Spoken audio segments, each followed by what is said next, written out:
The scenario I chose is the Tiny Library system that handles checking in and checking out different types of items. So, whether they be book, magazines, DVDs, any of those, it can be able to check in and check out um, while tracking who has which items.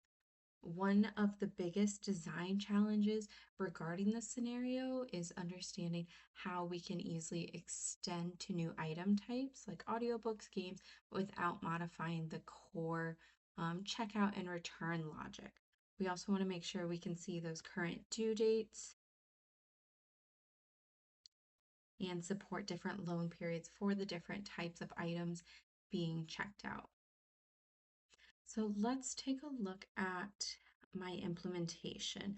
So with the design challenges that we want to keep the repeating functions and attributes to a minimum, and we want to keep the system open for expansion, I chose to use the composite design pattern because of its functionality in doing exactly what I said that we want it to do. We want to be able to expand to whatever different type of item we need it to, and we also want to make sure that when we go to change those items, we're not changing the main logic, the main kind of functions that we are using.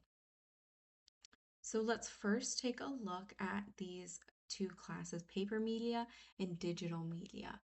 These are very broad. So you can see here, paper media just says title, author, loan period, which the default is 14, but it can be changed in the main section. But paper media right now for our test purposes includes books, but it can be expanded to include any kind of paper media. So magazines, newspapers, flyers. I don't know what else they would need, but it can be supported through this class. Digital media is very similar. So we have type for digital media so that we know, is it a DVD? Is it an audiobook? Is it a CD? What is it? And then, of course, the title. The loan period for the digital media, for our example, was 7 days. So that's why it is the default here. But of course, it can be changed. So in this main section, this is our logic. This is how we're going to utilize those different classes. So first we have, of course, our test book and DVD. So those are just what we're going to use. Usually they would scan the books in or scan the DVDs in the library, but we're just going to implement those right away. So we have our switch, which will give us our different cases. So depending on what case we're choosing from the main menu, we'll just be directed right away to the different functions within our system to be able to utilize what we need to. So we're going to ask for the username, and it's going to bring us to the main system. We're going to have a few different options that I'll go over more in the demonstration. But here are some ways that we can check out. We're going to check out the digital media, check out the paper media. They're very similar.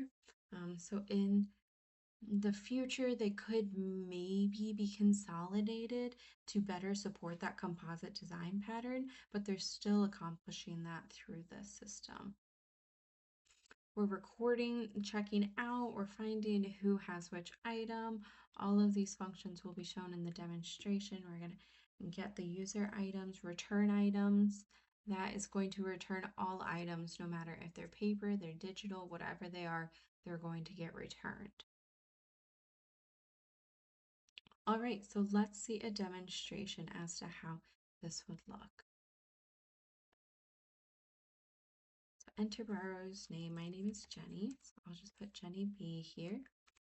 Enter. So what would we like to do?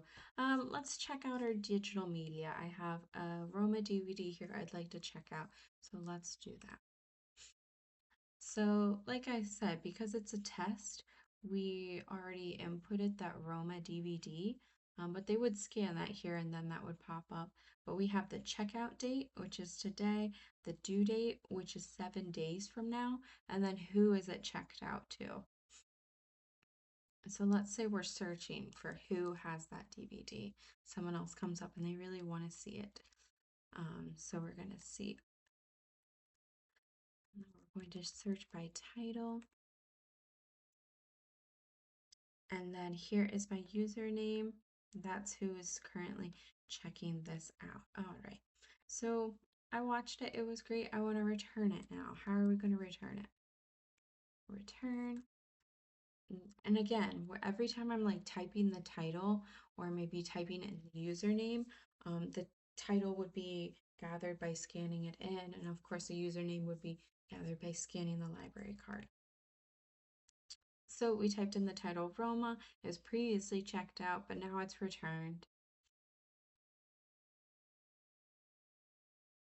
And that is the function.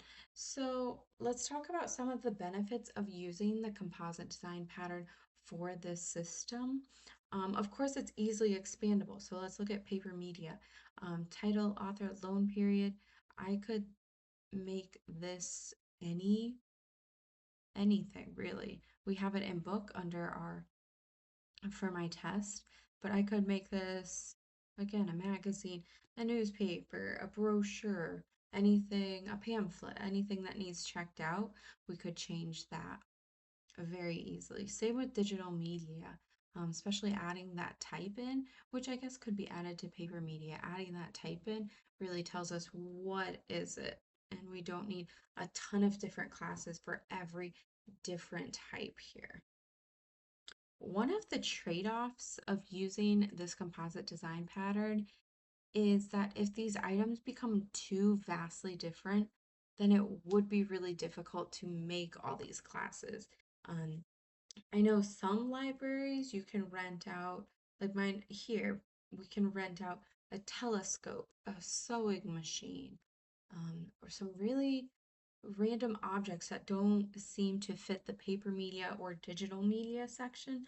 It would be pretty difficult to kind of cram them into their own class. I guess you could try making a miscellaneous class to hold them in. But if we did get a whole bunch of different items like that that don't really fit in these classes, it would make it very difficult.